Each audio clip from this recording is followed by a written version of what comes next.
ఇంకోటి వేసి మళ్ళీ చెప్పకూడదు. ఇది లైఫ్ గురించి తెలుసు, మీది ఎలాగో అలాగే మాకుని. అడుగు సర్లా పిక్కల, అడుగు నోరు తెరిచి.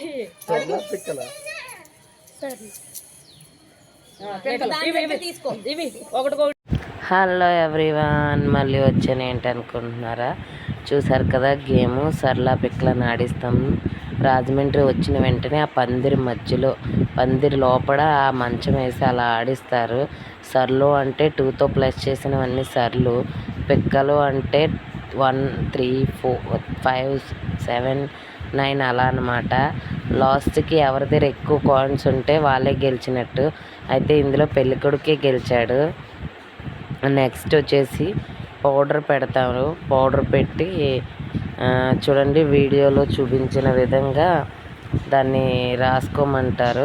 ఇలా వీడియోలో రాస్తారు. అయితే పెళ్ళికొడుకు వాళ్ళ ఆవిడ చాలా అందంగా ఉండాలని చెప్పి అస్సలు రాయడు. చూడండి ఎలా రాస్తాడో చూడండి. మేము ఎన్నిసార్లు చెప్పినా 3 టైమ్స్ వేస్తాము, 3 టైమ్స్ కూడా చూడండి. కానీ మా చెల్లిని మంచిగా మేము ఎంకరేజ్ చేసాము, అలా రాసే ఇలా రాసే అని చెప్పేసి. అందుకోసం మా చెల్లి రాసేసింది. కానీ పెళ్ళికొడుకు ఏదో అస్సలు రాయలేదండి. చాలాసేపు అలాగే చెప్పినా కూడా దులిపేసేవాడు, ఒప్పుకునేవాడైతే కాదు వాళ్ళ ఆవిడకి రాయడానికి. చూడండి తన బట్టల నిండా కూడా పౌడర్ అంతా అయిపోయింది. ఇలా చాలా సరదాగా అయిపోయింది. ఇది అయిపోయిన తర్వాత ఇంటి లోపలికి వెళ్ళడానికి గుమ్మం దగ్గర మరదలతో సరదాగా వదిన గారులతో ఉంటుంది. వీడియోని మిస్ అవ్వకూడదు.